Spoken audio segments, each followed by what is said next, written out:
Hello students, हमारा last topic sources हो चुका था और आज का हमारा टॉपिक है literary source. The literature available for this period includes chronicles, accounts of foreign travelers, courts, records and teaching of various religious leader। इस पीरियड में रिकॉर्ड के लिए क्रॉनिकल्स यानी कि ऐसे रिकॉर्ड जो कि हिस्टोरिकल इवेंट्स के बारे में बताते हैं। A record of historical event is called chronicles.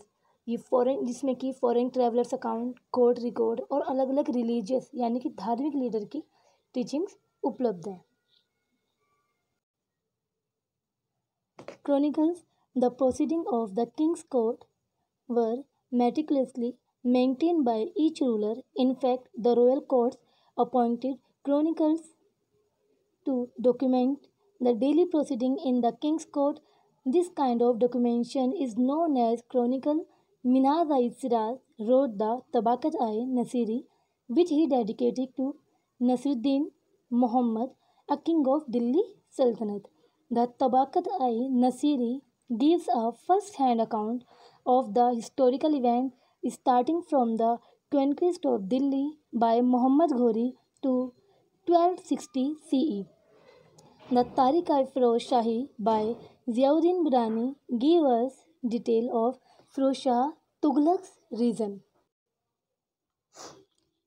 हर एक यानी कि प्रत्येक राजा यानी कि रूलर द्वारा राज्य की कार्यवाही को बहुत ध्यान से मेंटेन किया गया और रॉयल रिकॉर्ड्स में क्रॉनिकलर्स अपॉइंट किए गए जो कि राजा के दरबार में हिस्टोरिकल इवेंट्स को रिकॉर्ड करते थे। इस तरह के डॉक्यूमेंटेशन यानी कि प्रलेखन ही क्रॉनिकल्स कहलाते हैं।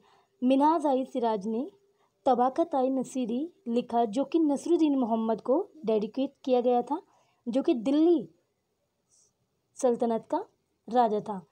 जब 1260 CE में मोहम्मद घोरी ने दिल्ली पर जीत हासिल की थी, तब यह तबाक़त-i-नसीरी हिस्टोरिकल इवेंट में पहला हैंड अकाउंट स्टार्ट किया गया। तारिक-i-फिरोज शाही जियाउद्दीन बिरानी ने लिखा, जिसमें उसने फिरोज शाह तुगलक के रीजन यानी कि राज्य किंगडम की डिटेल्स लिखी। Biographies and autobiographies for the Mughal period a vast fund of sources such as the Akbarnama and Ain-i-Akbari by Abul Fazl are available. Chandbardai wrote Prithviraj Raso, which is an account of the life of the famous Rajput ruler Prithviraj Chauhan. Babar also wrote his autobiography, the Tuzuk-i-Babri, also known as Babarnama. In fact, Babar and Jahangir were the only two Mughal emperors who wrote their autobiographies. Jahangir's autobiography is known as Tuzuk-i-Jahangiri. Biography और autobiography. Biography क्या होती है और autobiography क्या होती है? Actual में biography होती है कि किसी व्यक्ति द्वारा किसी दूसरे व्यक्ति द्वारा किसी व्यक्ति का जीवन के बारे में जीवन चरित्र लिखना, और ऑटोबायोग्राफी होती है अपने बारे में खुद ही लिखना, मतलब अपने जीवन की जो चरित्र है, हमारे जीवन की जो रचनाएं हैं वो हम खुद ही लिखें अपने बारे में। That is called autobiography. और जब कोई हमारे बारे में मतलब किसी व्यक्ति के बारे में जब कोई दूसरा व्यक्ति लिखता है तो वो होता है बायोग्राफी। तो मुग़ल पीरियड में बहुत ज़्यादा सोर्सेज मिलते हैं ऐसे, जैसे कि अकबरनामा, ऐन-i-अकबरी जो कि अबुल फजल ने लिखा, चंदबरदाई पृथ्वीराज ने पृथ्वीराज रासो लिखा, जो कि पृथ्वीराज चौहान के जो कि फेमस रूलर थे राजपूत के पृथ्वीराज चौहान, उनके ऊपर उनके जीवन के ऊपर लिखा। बाबर ने अपनी ऑटोबायोग्राफी खुद लिखी, तुज़ुक-i-बाबरी, जिसे बाबरनामा के नाम से भी जाना गया। बाबर और जहांगीर ये दोनों मुग़ल एम्पायर के ऐसे शासक रहे, ऐसे किंग रहे जिन्होंने अपनी ऑटोबायोग्राफीज़ लिखी। जहांगीर की ऑटोबायोग्राफी को तुज़ुक-i-जहांगीरी के नाम से भी जाना जाता है। फॉरेन अकाउंट्स यानी कि जो फॉरेन अकाउंट्स हैं, जो विदेशी अकाउंट्स हैं, वो क्या हैं? many foreign travelers visited India during the medieval period, and their accounts give us a glorious detail of India. The Persian traveler Al-Biruni came to India during the 11th century with Muhammad Ghazni. He wrote the Tahqiq-i-Hind, or an inquiry into India, describing the social and cultural setting of India. The Moroccan traveler Ibn Battuta visited India in the 14th century and wrote about the reign of Muhammad bin Tughlaq. Other foreign traveler accounts include the work of Portuguese traveler Domingos Pais during the reign of Krishnadeva of the Vijayanagar Empire and William Hawkins, the English ambassador at Emperor Jahangir's court. ये ambassador क्या होता है? Ambassador होते हैं दूत, और अगर राजा के दरबार में कहेंगे तो क्या कहलाएंगे? ये राजदूत।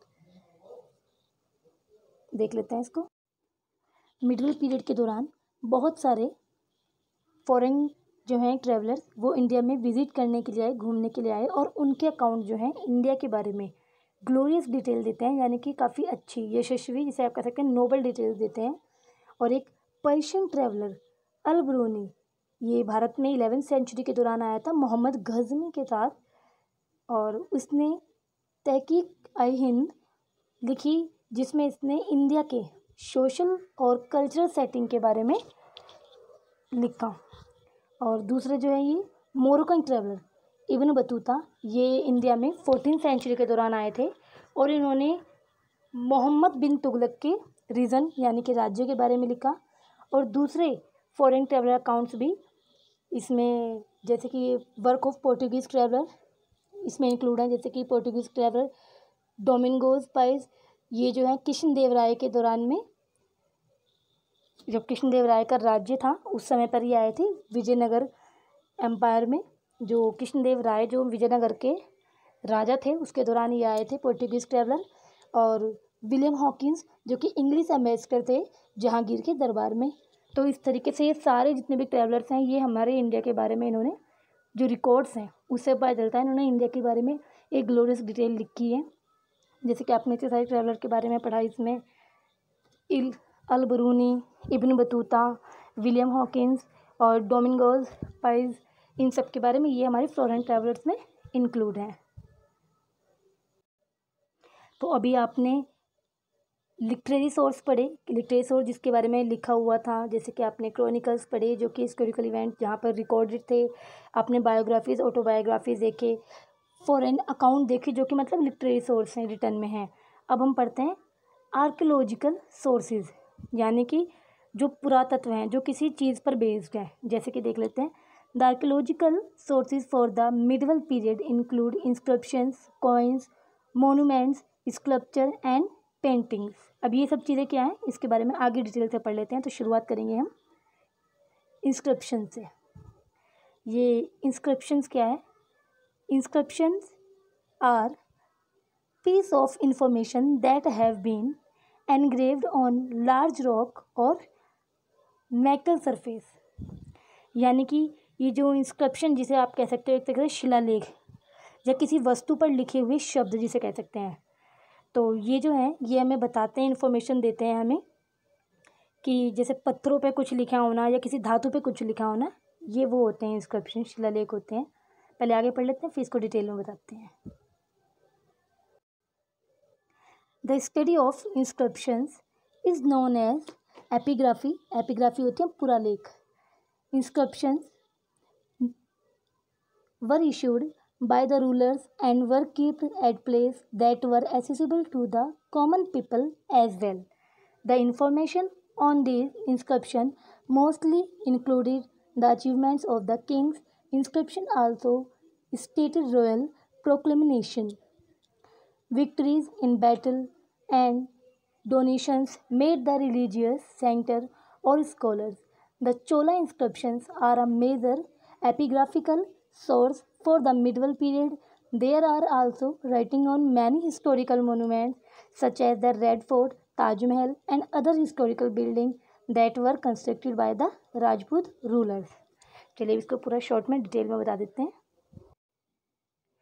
ये जो इंस्क्रिप्शंस होते हैं ये हमें इंफॉर्मेशन देते हैं, एक पीस ऑफ इंफॉर्मेशन की तरह यूज़ होते हैं। जैसे कि शिलालेख मैंने अभी आपको बताया था, किसी वस्तु पर लिखे शब्द, यानी कि जैसे कि इसमें दिया हुआ है ऊपर कि लार्ज रॉक और मेटल सरफेस, इस तरह से इन धातुओं के ऊपर लिखे हुए जो शब्द हैं वो इंस्क्रिप्शन कहलाते हैं। और the study of inscription is known as epigraphy.